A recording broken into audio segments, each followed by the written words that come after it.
Novembre 2014, au large de Bastia, à l'est du Cap Corse. Le sonar de l'Octopus, un bateau d'exploration sous-marine, détecte une anomalie située à 500 mètres de profondeur. Il pourrait s'agir d'une épave que personne n'avait encore jamais découverte.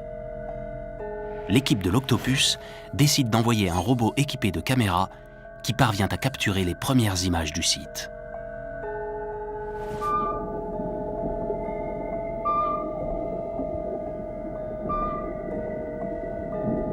Effectivement, il s'agissait d'une épave très petite et très curieuse, parce qu'au début, on ne comprenait pas du tout. On voyait quelques amphores assez clairement, mais très comme éparpillées.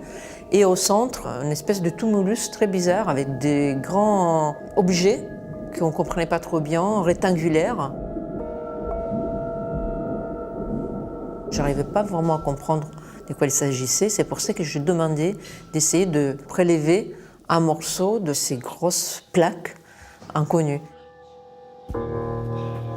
Mais les plaques sont solidement accrochées au fond et semblent être collées les unes aux autres. En utilisant le bras articulé télécommandé, le pilote du robot sous-marin tente alors d'en détacher une pour la remonter à bord et l'analyser.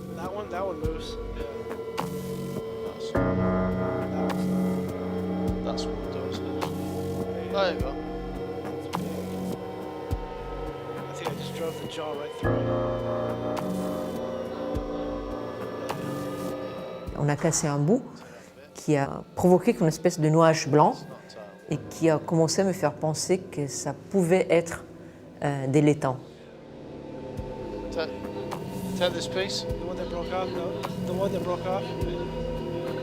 De l'étain. Un matériau qui entre dans la composition du bronze, utilisé dès l'Antiquité pour la vaisselle ou la décoration. Sur les images sous-marines, les lingots d'étain semblent en très mauvais état.